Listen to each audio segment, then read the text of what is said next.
김민석이 지금 이제 김민석이는 굉장히 열심히 이 과천에서 청문회 준비를 한다고 합니다. 김문석 청문회가 19일하고 20일 목요일하고 금요일입니다.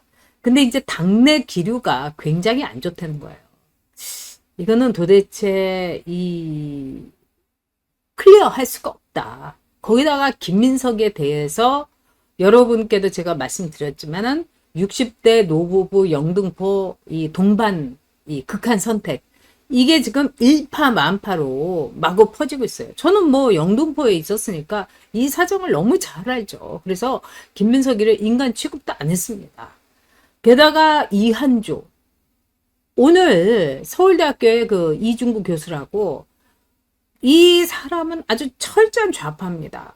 그래서 이명박 대통령 때 4대강 때 개거품을 물면서 난리를 쳤고 뭐 박근혜 뭐 윤석열 이럴 때 그냥 윤 대통령까지 그냥 우파 정권 보수 정권이면요 집값 폭등했다 보수 정권들이 부자한테만 좋은 일 한다 뭐 이런 그쪽으로 너무너무 비난을 했는데 이 이중구 교수가 뭐라고 했느냐 집값이 지금 폭등하고 있다 집값을 못 잡으면은 실패한 정부가 된다 그러니까 빨리 부동산 정책 내놔라 이러면서 막 소리를 높였어요. 근데 이재명은 뭐 인위적으로 부동산 조정 안 하겠다 이런 말도 하기도 했지만 지금 이제 이한주라는 사람이 국정기획 이 위원장이거든요. 근데 이 사람 자체가 투기꾼이에요. 부동산 투기. 그러니까 5년 동안 부동산 투기를 하고 우리끼리 여기 개발해요. 그럼 미리 정보 다 알아가지고 너도 사고 나도 사고 우리 다 사서 그냥 1년 만에 10배, 100배를 튀겨 먹었네. 그거 충분히 가능하거든요. 그러니까 국토부 장관 아주 만만한 사람 이렇게 딱 해놓고 뭐 서울시라든가 경기도지사도 우리가 딱 먹고 그러면 그냥 줄 하나만 거도 달라집니다. 여러분. 그만큼 이 이권이라는 게 무서운 거예요. 근데 그 맛을 이재명이가 엄청나게 들은 거 아닙니까? 그래서 이재명이가 이 첫 단추를 어마무시하게 이제 잘못 끼었다. 지금부터 이제 벌써 오늘 15일이니까 2주일도 안 되는데 벌써 바람이 그냥 숭숭숭숭 불고요. 막 여기도 무너지고 여기도 미어 터지고 뭐 이러고 나오고 있습니다. 자, 이거는 여러분들이 좀 천천히 읽으실 필요가 있어서 제가 기사를 아예 갖고 왔습니다. 이게 월간조선에 실렸던 기사입니다. 2004년 8월 24일 서울 영등포의 한 아파트에서 60대 노부부가 싸늘한 시체로 발견됐다. 동반 자살을 한 노부부의 목에는 아파트 천장에 고정된 가는줄이 감겨져 있었다. 전날까지만 해도 노부부는 평상시처럼 아파트 주변을 오갔다고 한다. 경찰 조사 결과 노부부는 회사를 운영하면서 자금 압박을 받자 이를 견디지 못해서 사건 당일 동반 자살한 것으로 드러났다. 와, 여기까지 이렇게 읽으면은 이 회사 운영 자금 때문에 이게 뭐가 고통을 당하다가 동반 자살한 것처럼 보이죠. 그런데 노부부는 40대 초반의 아들과 함께 통신기기 대리점을 운영했다고 한다. 노부부는 90세에 노모를 두고 있었다. 노모는 자신의 아들과 며느리가 자살한 사실을 모른 채 1년이 지나서야 가족으로부터 얘기를 듣고 충격을 받아서 며칠 뒤에 세상을 떠났다. 필자는 지난 4월 총선 직후에 사건의 정황을 자세히 알고 있는 한 인사로부터 노부부는 단순한 자살이 아니라 한 젊은 정치인에게서 비롯된 동반 자살 사건이라는 얘기를 들었다. 이 인사가 말한 젊은 정치인은 최근 법원으로부터 정치자금법 위반 혐의로 구속영장이 발부된 김민석 민주당 최고위원이었다. 이거 팩트입니다, 여러분. 자, 단독 입수. 김민석 민주당 최고위원회 후원자가 남긴 15장의 유서. 김민석이 대출을 알선해주고 수억 원의 정치 자금을 뜯어갔다. 그런데 김민석은 그들에게서 1원도 안 받아 자살하면서까지 사람을 모함해. 김민석 씨와 양아들, 양부모 관계였다는 60대 노부부. 김민석 씨에게 제공한 돈을 못 받고 회사가 부도 위기에 몰리자 2004년 총선 뒤에 동반 자살. 이거 유명한 얘기입니다. 제가 이제 영등포에서 그때도 살았고 2004년이니까요. 그때 이제 제가 비례대표로 들어갔고 또 영등포에 있었기 때문에 이 사건이 영등포 사람들에게 엄청난 충격이었어요. 일단 이 김민석과 그 동반 자살한 노 부부는 진짜 양부모와 양아들 관계 맞습니다. 그리고 김민석이가 아버지 어머니 이러면서 정말 살갑게 굴었다는 거예요. 그리고 뭐 이 부부가 통신기기 그 회사를 했는데 굉장히 알토란 같은 회사였고 이 지역에서는요. 제가 이제 이 부부를 아는 사람도 제가 이렇게 지역에서 만났죠. 왜냐하면 이 영등포 좁거든요. 근데 상당히 이렇게 알차게 그 다음에 아주 성실하게 살아가는 사람이었다는 거예요. 근데 이제 이 사람이 지역에 이제 유지니까 김민석이 이제 싹 이렇게 접근을 한 거죠. 근데 김민석은 접근을 잘합니다. 그리고 예를 들자면 이 밤에 자기 이제 이 술 한잔 하고서요. 이 늦게까지 영등포에서는 이제 문을 열어놓고 그날 이제 근근히 사는 조그만 가게 하거나 이런 분들이 많아요. 그러면 이제 그 집에 쏙 들어가고 누님 나 맥주 한 잔 했는데 누님 뭐 남겨놓은 소주 없어? 우리 소주 한 잔 할까? 그러니까 다 반말이에요. 그러니까는 그런데 그 아줌마나 여자들이 그런 걸 또 그렇게 좋아하더라고. 그러면 이제 어저께 김민석 의원이 우리 집에 와갖고 나랑 이 쥐포 놓고서 소주 몇 잔 하고 갔어. 그리고 이제 아줌마들 이렇게 보면은 이렇게 누나 뭐 어머니 뭐 다 그래요. 그러니까 이 부부한테 당연히 뭐 양아들 양부모 이걸 했었고 그 다음에 엄청나게 그 가까운 관계였다는 거예요. 그래서 이거는 신용보증기금에다가 김민석이가 이 말하자면은 보증을 돈을 대출해라. 그리고 내가 뭐 이렇게 정치적으로 서울 에서 좀 잘 되고 뭐 이 총선도 치르고 뭐 이러려면 돈이 필요하다. 이래가지고 그 신용보증기금의 대출을 알선을 해주고 수억 원의 정치 자금을 뜯어간 게 이 말하자면은 사건의 이 전모입니다. 그래서 김민석이 대출을 알선을 해주고 뭐 김민석이 빼기니까 대출이 금방 이렇게 나왔겠죠. 그런 다음에 이 대출 액수가 거의 20억 원이 넘었습니다. 그런 다음에 김민석이가 뜯어갔다고 하는 정치 자금만 정확히 8억 4천만 원이라는 얘기가 있습니다. 이 기사에서도 있고요. 그러니까 이 노 부부는 김민석이가 이렇게 이 부부 이름으로 24억을 이렇게 받아가지고 그 다음에 여기서 8억 원 뜯어가고 이러니까 이 사람들은 사업도 막 이 위기에 몰리고 막 회사가 부도가 올리니까 달라고 했는데 김민석이가 딱 그냥 안면 무시하고 전화도 받지 않았다는 겁니다. 그러니까 이 부부가요 어떻게 했느냐 결국 이제 동반 자살을 하면서 이제 유서를 15장을 남겼는데 그 유서 내용이 굉장히 충격적입니다. 뭐 아직도 이제 인터넷에는 떠돌고 있다고 제가 이 기사에도 있고요. 근데 한마디로 우리 아들이 지금 그래도 재기를 하려고 몸부림치니까 우리가 죽음으로써 부탁을 하는데 내 아들이 이건 친아들이죠. 회사를 할 수 있도록 좀 부도이 나는 거 막아달라 이러면서 거의 이제 그 다음은 이제 김민석에 대한 원망, 우리가 이렇게 당했다, 막 이렇게 있는 거예요. 근데 김민석은 오리발을 싹 내밀었죠.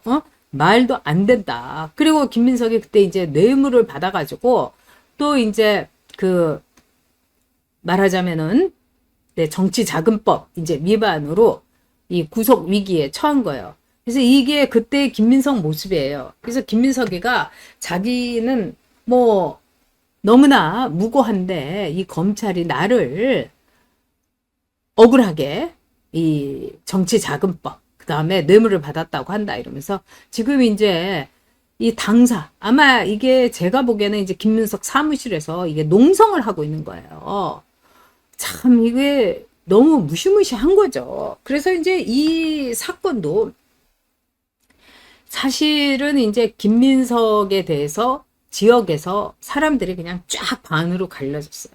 그러니까 김민석이 누나 뭐 형님 뭐 이러면서 끈끈하게 김민석하고 얽혔던 사람, 특히 이제 영등포 을이었죠. 그래서 신림동 뭐 대림동 이런데 이제 이 잘 살지 못하면서 그리고 조그만 가게 하면서 근데 김민석이가 한번 들러가지고 같이 밥도 먹고 그리고 이제 아주 이 사람 후리는 뭐 이 기술이 대단해요. 그러니까 거기 넘어간 사람. 근데 이 2004년에 이 노 부부의 동반 자살을 보고 김민석이한테 싹 돌아선. 그래서 김민석의 정치 생명을 일시적으로 끊어놓은 게 바로 이 노 부부 이 동반 자살 사건이었습니다. 근데 지금 이제 김민석의 돈 문제 뭐 2억 받고 7억 받고 이렇게 뇌물 받은 거 이거 가지고 김민석이가 뭐 재판 받고 자기가 이제 대출 받아서 이 돈도 갚았다 하는데 어제도 말씀드렸지만 강신성이라는 인간이 아니 1억 4천 빌려주고도 돈 달라는 이야기도 다 안 했고 또 김민석이가 하루에 9명한테 1,000만 원씩 그냥 9천만 원을 그냥 일시에 빌린 거라든가 너무 이상한 게 많아요. 그리고 이제 김민석이가 최근에 이제 이 국회에 들어왔지 않습니까? 그러니까 국회에 거의 20년을 김민석이가 야인 생활을 하다가 국회에 들어온 거예요. 근데 5년 동안에 김민석이가 세비를 받은 게 한 5억 정도 되는데 김민석이가 정치자금법 이걸로 갚은 게 뭐 대출을 받고 어쩌고저쩌고 해서 8억을 갚았다는 거예요. 그러면은 마이너스 3억이 돼야 되는데 김민석이가 또 재산 신고를 2억 1천만 원을 했어요. 이거 어떻게 할 거냐고요. 이거 뭐 어떻게 지우고 뭐 덧칠하고 뭐 이렇게 할 수도 없는 거죠. 그래서 김민석이가 이 돈 문제에 대해서는 어떻게 빠져나갈 수가 없을 것이다. 또 아들 문제, 또 김민석 본인의 여러 가지. 사실은 이제 김민석에 대해서 뭐 얘기할 게 참 많습니다. 근데 그거는 김민석의 사생활이죠. 그래서 전 개인적으로요. 이 세상에서 제일 불쌍한 뭐 정치인 부인들이 다 불쌍해요. 근데 가장 불쌍하고 불행한 정치인 부인이 저는 김민석의 전 부인인 김자연이다. 이렇게 생각합니다. 정말 불쌍해요. 아이고. 자, 그런데 김민석이도 그야말로 이 3인방에 정진상이 김현지, 이 김용채 그러니까 이재명의 이 사적 인맥 3인방에 그냥 내세운 거죠. 그런데다가 문제가 또 이한주입니다. 자, 이한주 국정기획위원장. 이 국정기획위원장은 지금 이제 인수위원회 없이 이제 이재명이가 이제 정권을 받았죠. 그래서 국정기획위원장은 이제 인수위원회와 마찬가지고 그거보다도 이제 더 이 강력한 파워를 지닌 그 자리입니다. 그런데 이 사람이 30년 동안 그냥 뭐 부동산 투기가 이 사람의 직업이었다고 할 수도 있을 것 같아요. 안 한 게 없어요. 뭐 재건축, 아파트, 빌라, 거기다가 뭐 오피스텔, 주상복합. 근데 이 사람이요. 얼마나 30년 동안 열심히 했는지 돈도 많이 벌었대요. 그리고 부동산 이 투기. 내가 하니까 투자겠죠. 거기에 그냥 나는 전문가야. 이러고도 다닌다고 그럽니다. 근데 이 사람이요. 어린이날에 10대 아들, 하나는 초등학생, 하나는 중학생인데 이 10대 아들에게 부동산을 선물했다는 게 뉴스타파에 나왔어요. 그래서 이재명 정부의 인사 검증 중에서 이한주 위원장 어린이날 10대 두 아들의 부동산 선물. 이게 뒤에 있는 게 이제 재건축 상가인데 이게 영등포에 있는 겁니다. 그래서 아주 알짜예요. 근데 이거를 아들에게 어린이날 선물로 한 채씩. 우리 초등이 한 채, 중등이 한 채. 아빠가 이렇게 멋져. 뭐 이런 겁니다. 야, 정말 그동안에 얼마나 쟤네들이 욕을 헤쳐먹었어요. 응? 뭐 금수저들은 뭐 태어나자마자 뭐 5살짜리, 7살짜리가 주식을 이만큼을 갖고 있다. 이 한 경우에서 아주 대문짝만하게 하면서 이 말하자면은 이 피를 통해 가지고 네? 주식 대물림 그다음에 7살짜리가 아파트를 2채를 갖고 있다는 뭐 난리가 난 거죠. 근데 이한주라는 국정기획위원장 어린이날로 선물한 거예요. 그러니까 지금 어린이날에 이 정도를 했으면 지금 그 아들들도 컸고 아마도 더 많은 부동산을 증여했을 거라고 봅니다. 이 꾼들이 그렇게 해요. 왜냐하면은 나이 들어가지고 이렇게 좀 세금도 많이 나오고 그러니까 부동산 쌀 때 탁탁 증여를 하는 겁니다. 그러니까 꾼인 거예요. 그러면 자 김민석이는 정말 아까도 얘기한 것처럼 고학력 양아치다 어떤 분이 써주셨는데 제가 보기에는 양아치 정도가 아니라 이거는 인간으로서 할 수 없는 일이죠. 그리고 아까 제가 이렇게 보여드렸습니다만은 김민석이가 뭐라고 했습니까? 자살하면서까지 사람을 모함한다. 그리고 김민석이가 그들에게서 1원도 안 받았다. 자살하면서까지 사람 모함한다. 여러분 자살하면서까지 사람 모함할 사람이 있을까요? 목숨이 제일 중요한데 근데 저는 김민석이가 그 입으로 그들에게서 그리고 어머님 아버님이라고 불렀던 사람들을 그들이라고 하면서 1원도 안 받았다. 자살하면서까지 사람 모함. 와 이거는 너무 무시무시하죠. 그리고 이한주도 이렇게 문어발 불가사리식으로 부동산 투기를 했으면은 그 이준구라고 서울대 교수 앞서 얘기한 이 사람이 정말 낭패감을 느낄 것 같아요. 열패감, 낭패감. 이게 이제 이재명이를 찍은 모든 사람들에게 앞으로 지어진 족쇄요, 팔자요. 정말 숙명이 아닐 수 없습니다. 그러니까 아주 잔인한 숙명이 그들에게 기다리고 있는 겁니다. 네, 전욕TV 여러분들께서 회원이 멤버가 돼주시기 바랍니다. 그럼 한 달에 4,000원. 네, 드림 등급이에요. 여러분께서 이렇게 함께 해주신다면 제가 엄청나게 그 힘이 날 것 같아요. 네, 감사드립니다.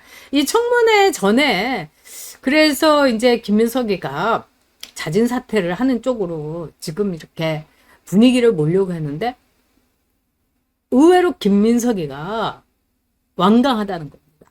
그리고 이제 김민석이가 묻는 게 뭐냐면 192석이 있으니까 뭐 총리는 이제 국회에서 패스를 해야 되죠. 그러니까 뭐 그 정도의 배짱도 없어? 뭐 이렇게 나오고 있는 모양입니다. 두고 보자고요. 아이고